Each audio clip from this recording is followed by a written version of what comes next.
How do you let go of a toxic person that you love? Like, how do you let go of someone that you care about, that you actually do want in your life a lot of times? How do you actually move past the pain of what is actually going on inside this relationship? Are you at the point where you're struggling to be able to move on from this toxicity? Like, do you find yourself holding on to hope, holding on to things that they maybe they'll get better, or maybe there's a potential that he'll figure it out or that he'll change? Like, are you tired of feeling like drained and exhausted from the emotional roller coaster? A lot of times these type of questions are ones that you're dealing with when you're dealing with a narcissist or a toxic person. And if you guys are new here, I'm a narcissist, which is why I'm on this channel, to try to help people understand, to get awareness of what it actually is, what it looks like, and how to be able to avoid it. If you like what you see here, please subscribe, hit the notification so you can get notified when we drop new videos, when we go live, multiple things like that. But please stay tuned for more information. So when we're talking about this aspect of breaking free from a toxic person, it's not easy to let go. Like, it's not easy to actually get away from this toxic person. Like, mentally and emotionally, you might get to the place where you understand, okay, they're toxic, okay, I shouldn't be with them. But like, having it actually happen, having that actually break happen, feels like death a lot of times. Like, it's completely different. It's completely harder than just someone telling you, hey, just leave. Because that's what a lot of people say, right? Just leave, just get over it. It's not that big a deal. It's just a breakup. It's a lot different when you're in a relationship with someone that you love and that you care about, and it seemed like for a long period of time, whether that's 2 weeks or 2 years or 20 years, that they loved you back, that they actually cared, because they put forth the effort in the form of love bombing, in the form of gaslighting and manipulation to make you think and feel and experience a certain type of love or a certain type of high from the relationship, putting you up on the pedestal and then swept it out from underneath you. It's necessary for you to understand that you have to let go of this toxic person. But the hard part is most people don't want to let go. They still want to hold on to. And it ends up being this piece of the trauma bond that keeps someone tied to another person for a long period of time. So we're going to discuss some of the steps you can take in actually letting go and trying to help you move forward in that aspect of getting free from toxicity. One of the first steps is just to recognize it. I know that seems kind of trite, but one of the hardest things for people to understand and to see is that the other person in the relationship doesn't care, and that the love that is there is actually just toxic. In this aspect, it's not just that we're talking about the relationship not being healthy or that you have a communication problem, but we're actually identifying specific abuse that's happening inside the relationship, inside the emotionally abusive, narcissistic relationship. Until you actually see that, you're not going to do anything. You're still going to be stuck. You're still going to be wondering if it's you, if it's your fault, if it's your problem, and all these different things that have been placed on you and that have been blamed on you time and time again. So one of the first steps is just acknowledging, like understanding what you're actually going through. Having a good definition and understanding what a narcissist is, what they actually look like, the things that actually make up the emotional abuse that's happening. Not just the typical things like love bombing, where they're giving you all these gifts and praise and attention at the beginning and then it disappears, or gaslighting, where they're changing the past to be able to reflect a better reality for themselves and also making you feel and look crazy, or future faking, where they're promising you things in the future, but they're never actually fulfilling it. It's not actually happening. It's just another way of avoiding accountability. Now, there's countless many more things, which is why you're on this channel, to be able to understand more about narcissism. But the first step is to get to that acceptance piece. Sometimes we term it as like radical acceptance, of like getting to a place where you radically accept the truth that the narcissist doesn't care about you. And that can be really difficult for a lot of people, because understanding that he didn't care about you is almost unfathomable to think because of all the good times that you had. And so you start looking at the good times and you start to realize that all of those good times actually weren't good times.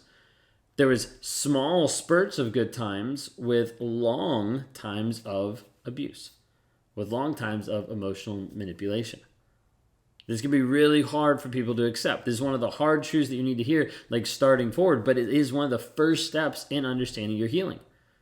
It's taking a step back and evaluating the relationship from an objective point of view. This is what we do on a day-to-day basis, whether I'm working with people on one-on-one or we're guiding people through our coaching program. Like, the whole focus is being able to take a look at an objective point of view. We move from the aspect of, did he love me? Did he actually care? To, how did he demonstrate that? Show me the facts about the situation. Show me what was shown and demonstrated on a daily basis. And then the dynamic changes. Because then you're no longer just looking at an emotional standpoint, you're looking at a logical standpoint, and you start to see different bits and pieces that you can actually bring back to your emotional self. You can actually change the story that you're believing. Because typically you're believing a fiction, you're believing a fantasy that he's going to change, that he actually cares about you, that it's going to get better, that there's just a poor communication, or he's just struggling because he's drinking. Like, all these things go through your mind, making you think maybe this will change, maybe it'll get better. But until you realize that it hasn't, and it's not going to, because you start to see these patterns. You see patterns of behavior that end up being very harmful for you, such as he's been lying, he's been cheating, manipulation, emotional abuse. Understanding all these things is key starting off. Okay, so you understand, hey, they have a history of cheating and they've been emotionally abusive towards you. And the thing is, every time you brought it up, there's been no accountability, there's been no acceptance, it just swept under the rug. I'm not going to do it again, the past is in the past, let's move forward, and it still does it again.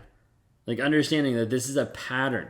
We're not just saying like, oh, like they're this way, they cannot change. No, we're saying like we're seeing a pattern. So regardless of how many times they say they're going to change, it's not changing the pattern of behavior that's still leading to the same results every single time. The second thing I want to bring up is setting boundaries.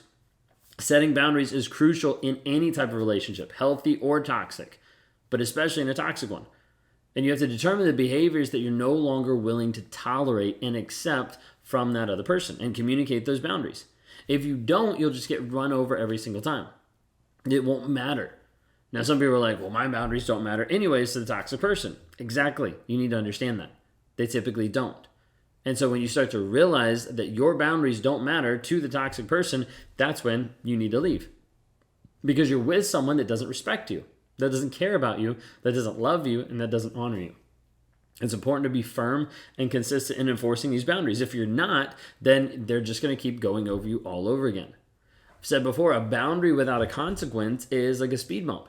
The person just keeps driving over you and over you and over you. It doesn't really stop them. It just slows them down for a brief second, but then they regroup, change it around, gaslight, put it back on you, and move forward once again. The reason why boundaries a lot of times don't work consistently with narcissists is because they don't respect you, and they don't respect the boundaries. And so understanding that typically in a typical relationship, you establish a boundary and it's respected, or it's pushed on and then it's respected. With a narcissist, you establish a boundary and typically it's never respected at all. This is why we end up having people, and why people end up prompting themselves to leave the relationship, because they realize this person doesn't care about me, about my boundaries, about my thoughts, opinions, feelings, anything. But you have to see that first before it can actually become a reality to you. And that's the key of understanding those hard relationships and understanding the hard truths that you need to hear. Then we need to focus on self-care. Like, we need to focus on actually changing who you are back to the healthy version of you. Because you've changed and modified so much of yourself to be in that toxic relationship. Typically, I ask people, like, how much did you change for that person? And they're like, man, I changed everything for him. Like, I changed how I looked, I changed how I dressed, I changed like the job that I had, I quit my job, I stayed at home, I stopped my business, I got distracted with it, like I changed, and so many things, like litany on litany of like ideas and thoughts of what they changed. And then how much did the other person change for you? And they're like, they didn't. And so it's important to notice that you've been molded and modified and groomed so much that now we have to get you back to a place where you're actually working on you. Maybe this is like specific types of therapy, self-reflection, activities that you enjoy, like starting to bring back in the things into your life that actually help you move forward. This is where you start building in positive things on a daily basis, daily practices that you can start using to help you change your mindset and continue to move you forward.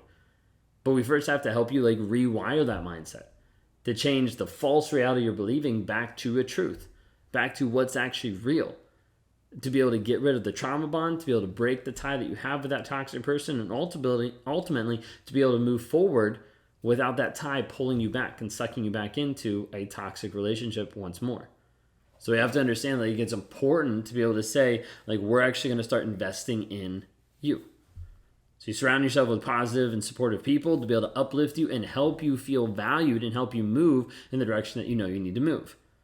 These are very, very key and very important in changing the mindset. If you don't do this, you stay stuck in the past. You stay stuck in the one direction. But when we start working on self-care and working on your growth, we turn and we start focusing in a different direction. And that direction helps provide you clarity, vision, and values. And as a result, you're able to start moving towards a goal instead of just moving from the toxic person. Then we have to get to the place of accepting that the relationship's over. Finding closure is a crucial step in moving forward. And that closure doesn't come from him. It doesn't come from the guy who's lied to you the entire time. Closure comes from you. It comes from what you know. It comes from what you understand. It comes from what you believe and what you've seen demonstrated in the facts of the relationship. You might have to get to a place where you forgive yourself because you want to beat yourself up for being in the relationship.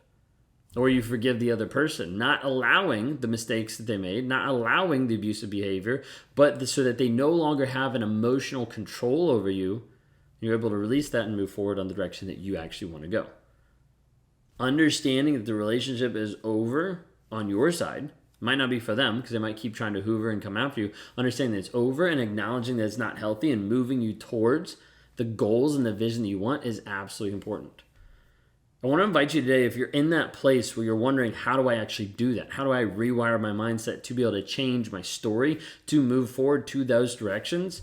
I want to invite you to check out claritychallenge.net. There's a challenge that we run once a month. You join other survivors that are going through it on a daily basis and with daily assignments. And part of the reason why it's daily is to give you an assignment to work on you, to actually invest in you. Some of you coming to it have never even had the opportunity or the chance after that relationship to consistently invest and put something into your life. It's a great place to be able to start your healing journey. You're going to receive the daily investment into yourself as you learn, as you encourage, and as you grow out of a toxic relationship. You'll learn how to transform your mindset, rewire your thought process, and rediscover who you are.